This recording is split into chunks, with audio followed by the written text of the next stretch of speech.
I have traffic court today, and I think that this is going to be a very interesting experience because I have not changed anything since transitioning legally, right?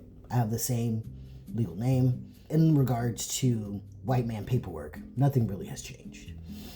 I have some worries about this, and I'm going to share them with you. My first concern is obviously the trans thing, right? I don't look like the very girly name that is attached to me legally. So I don't know how that's going to play into everything.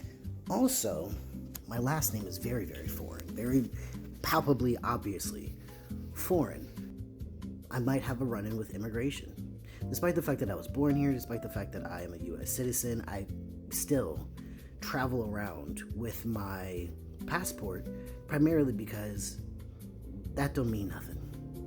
You know, if I get pulled over in Miami, they gonna have ice popping up, you know, because that's where people like with my last name would actually get caught up. My last name's very, very Haitian. And like a part of me is saying that this is an irrational fear because I live in a blue bubble. You know, granted, that blue bubble was once the capital of the Confederacy. It's still a blue bubble nonetheless. But yeah, I don't know how it's going to shake out.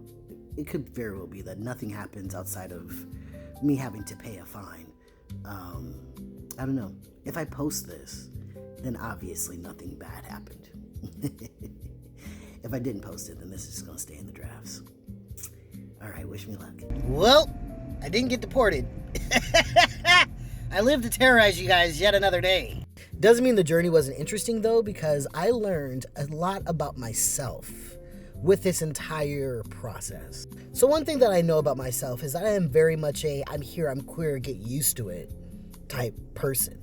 However I exist is how I exist, and I will not be explaining nor defending my existence to anyone.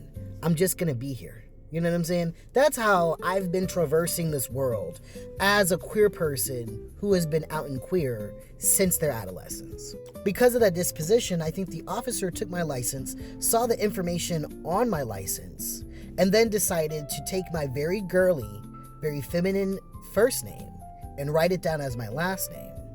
And then take my very Haitian, very foreign, but still very masculine last name and put that down as my first name. Very much I have to make the paperwork match what I'm experiencing in reality type shit, which I am noticing is kind of the go-to response when I'm dealing with cisgendered people who don't know that I'm trans. So it's kind of like good looking out. Between that clerical mistake and his absence for the court date, the judge dismissed my charges faster than I've ever seen a judge dismiss charges. It was fucking beautiful. I will admit that I was overreacting about fearing getting deported, not because I have nothing to worry about, but because I wasn't really taking fully into consideration that I am living in an area of the country where people don't know that last name is foreign, right? They see that last name and they think, oh, France, you know.